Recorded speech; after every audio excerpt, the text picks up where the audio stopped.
도형의 이동 1단계, 도형의 평행이동 첫 번째 시간입니다. 자, 우리가 지금 도형의 이동에 대해서 배우고 있고, 지난 시간에는 점의 평행이동과 대칭이동에 대해서 배웠습니다. 자, 그럼 이어서 도형의 평행이동과 대칭이동에 대해서 이제 배우게 될 건데요. 그 중에 도형의 평행이동에 대해서 이번 시간에 먼저 배워보도록 하겠습니다. 자, X축으로 A만큼, 그리고 Y축으로 B만큼 평행이동한다 라고 했을 때, 점의 경우는 어떻게 이동했습니까? X는 X 플러스 A, Y는 Y 플러스 B. 자, 그러니까 A만큼 B만큼 평행이동하면 그대로 그 X, Y에다가 바로 붙여버렸잖아요. 이렇게 플러스 A 플러스 B 그냥 바로 더하기만 하면 됐습니다. 자, 그런데 도형은 뭔가 다르니까 제가 이렇게 점이랑 비교를 하겠죠. 자, 우리가 얘기하는 도형들은 지난 시간에도 설명해 드렸다시피 Y는 X 플러스 1 이런 직선이나 아니면 Y는 2X제곱 이런 이차함수 포물선 아니면 x제곱 플러스 y제곱은 1 이런 식으로 표현되는 원 이런 것들을 다 통틀어서 도형이라고 표현을 합니다. 우리가 흔히 xy 좌표평면 위에 그린 그래프들을 떠올리시면 될 것 같아요. 자, 이런 도형들을 평행이동할 때는 어떻게 되냐? 오히려 반대로 a, b만큼 평행이동하면 마이너스 a, 마이너스 b가 된다는 겁니다. 그러니까 x를 x 마이너스 a로 바꾸게 되고요. y를 y 마이너스 b로 바꾸게 됩니다. 자, 이게 조금 생소하죠. 점이랑 완전 반대예요. 점은 x가 x 플러스 a가 됐는데 도형은 x가 x 마이너스 a가 된다. 자, 예를 들어서 y는 x라는 직선이 있었다고 해봅시다. 자, 여기서 x축으로 a만큼 y축으로 b만큼 평행이동을 하면요, y 대신에 y 마이너스 b,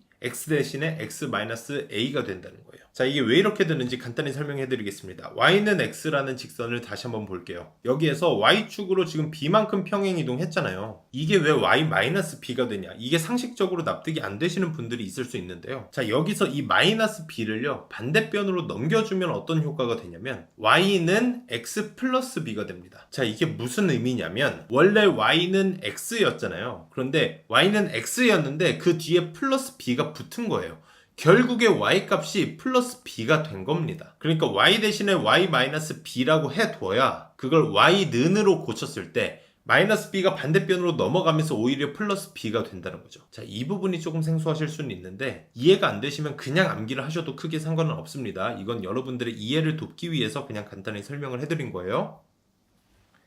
자, 그럼 예제 문제 풀어보겠습니다. 지금 2차 함수가 나왔고 포물선이죠, 2차 함수는. 그래서 이걸 도형으로 볼 수 있습니다. 점이 아니라 도형이에요. 이 도형을 x축으로 마이너스 2만큼 도형을 평행이동한 거기 때문에 x 대신에 x 마이너스 2 이걸 대입을 해주시면 되겠죠. 자, 그럼 어떻게 됩니까? x 플러스 2로 바뀌는 거예요. 모든 x가 x 플러스 2로 바뀐다. 자, 그 다음에 y축으로 10만큼 평행이동했다. 자, 그럼 어떻게 돼요? y 마이너스 10 플러스 10이 아니라 마이너스 10이에요. 이렇게 대입만 해주신 다음에 얘네를 다 전개를 해주시면 됩니다. y는으로 정리를 해주면 이렇게 x제곱 마이너스 2x 마이너스 3이라고 2차식이 완성이 되거든요. 자, 이 포물선의 꼭지점의 좌표를 물어봤습니다. 그럼 꼭지점을 알기 위해서는 완전제곱식을 만들어줘야 되겠죠? 완전제곱식을 만들기 위해서는 2차항이랑 1차항을 살펴봐야 된다. 얘네를 가지고 만들 수 있는 완전제곱식 상수항에는 플러스 1이 있어야 되는데 없으니까 뒤에 1을 더하고 뺀다. 그럼 완전제곱식이 만들어지죠. x-1의 제곱 그리고 뒤에 있는 상수항들은 마이너스 4가 될 겁니다. 자, 그럼 꼭지점 좌표가 나왔잖아요. x-1의 제곱이니까 x좌표는 1 그리고 뒤에 마이너스 4가 찌꺼기로 남았으니까 꼭지점의 y좌표는 마이너스 4가 됩니다. 이게 각각 a랑 b라고 했잖아요. 그래서 a-b는 5가 되겠죠. 자, 그런데 이렇게 푸는 방법도 있고요. 다른 방법도 있습니다.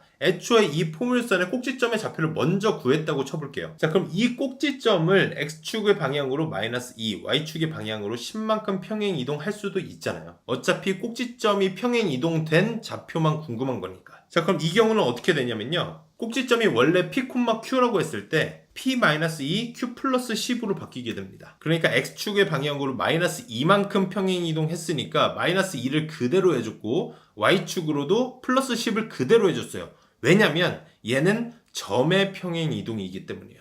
점을 먼저 구해놓고 그 점을 평행 이동했잖아요. 점의 평행 이동은 그냥 플러스면 플러스, 마이너스면 마이너스 그대로 이어붙이면 된다고 했었죠. 자, 그래서 이 2차식을 완전제곱식으로 만들어준 다음에 꼭지점의 좌표를 먼저 구해서 그걸 저렇게 평행 이동을 해보자. 이렇게 푸는 방법도 있는 겁니다. 자, 완전제곱식 만들기 위해서는 2차항이랑 1차항을 살펴본다. x제곱 마이너스 6x니까 뒤에 9가 있으면 x-3의 제곱을 만들 수 있잖아요. 그래서 9를 더하고 뺀다. 그러면 x-3의 전체 제곱이 되고 마이너스 14가 되겠죠. 그럼 원래 꼭지점이 몇이었다는 거예요? 3,-14였다는 얘기예요. 이걸 x좌표는 마이너스 2, y좌표는 플러스 10을 했기 때문에 평행 이동한 최종 좌표는 이렇게 되겠죠. 그래서 얘네 계산해주면 1,-4가 완성이 되는 겁니다. 아까랑 똑같이 풀어주시면 되겠죠?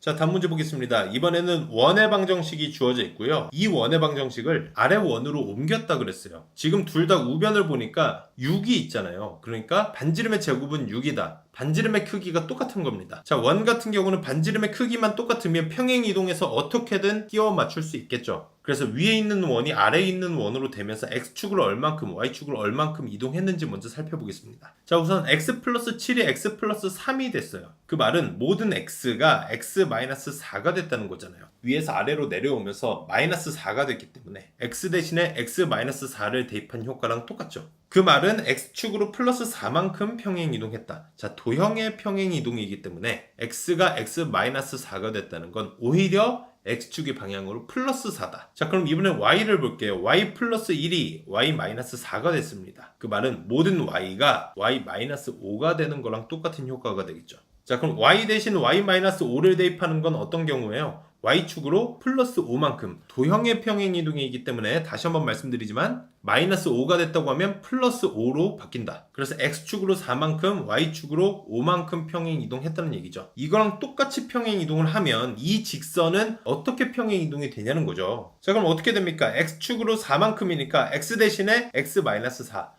y축으로 5만큼이니까 y 대신에 y-5 이렇게 대입을 해주시면 되겠죠. 그래서 정리를 해줬더니 이렇게 계산이 되고요. 그때 y의 계수랑 상수항이 각각 a랑 b가 되는 거잖아요. 그래서 a는 마이너스 3, b는 11. 그래서 이 둘을 더하면 정답은 8이 됩니다. 이해되셨죠? 연습 문제 충분히 풀어보세요. 감사합니다.